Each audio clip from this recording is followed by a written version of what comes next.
ಇವತ್ತು ನಾನು ದೇವರ ದಾಸಿಮಯ್ಯನವರ ಒಂದು ವಚನವನ್ನು ಹೇಳೋದ್ರ ಮೂಲಕ ನನ್ನ ಮಾತನ್ನು ಪ್ರಾರಂಭ ಮಾಡ್ತಾ ಇದ್ದೇನೆ.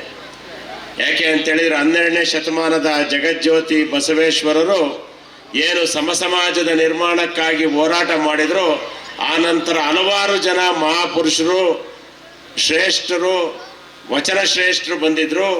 ಅದರೊಳಗಡೆ ಪ್ರಮುಖ ಸಾಲರಲ್ಲಿ ಸೇರುವಂಥ ಒಬ್ಬ ವಚನ ಶ್ರೇಷ್ಠರು ಅದು ಶ್ರೀ ದೇವರ ದಾಸಿಮಯ್ಯ ಅಂತೇಳಿ ಈ ಸಂದರ್ಭದಲ್ಲಿ ಹೆಮ್ಮೆಯಿಂದ ಹೇಳಲಿಕ್ಕೆ ಬಯಸ್ತಾ ಇದ್ದೇನೆ. ಅವರು ವಚನದಲ್ಲಿ ನೋಡಿ ಹೇಳ್ತಾರೆ, ಕಾಯ ನಿಮ್ಮ ದಾನ, ಕಾಯ ನಿಮ್ಮ ದಾನ, ಜೀವ ನಿಮ್ಮ ದಾನ. ಕಾಯ ನಿಮ್ಮ ದಾನ, ಜೀವ ನಿಮ್ಮ ದಾನ.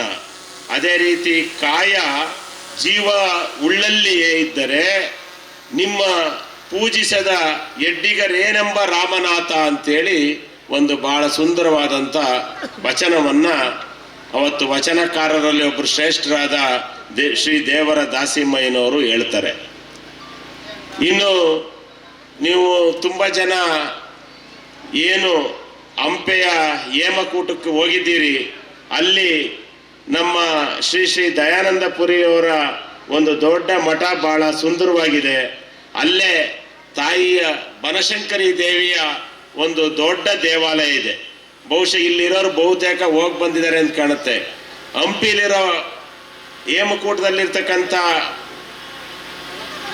ಬನಶಂಕರಿ ತಾಯಿ ಆಶೀರ್ವಾದ ಪಡ್ಕೊಂಡ್ಬಂದಿದ್ದೀವಿ ನಾವು. ಹೋಗಿನಾರ ಒಂದಷ್ಟು ಕೈ ಎತ್ತಿ ನೋಡಿ.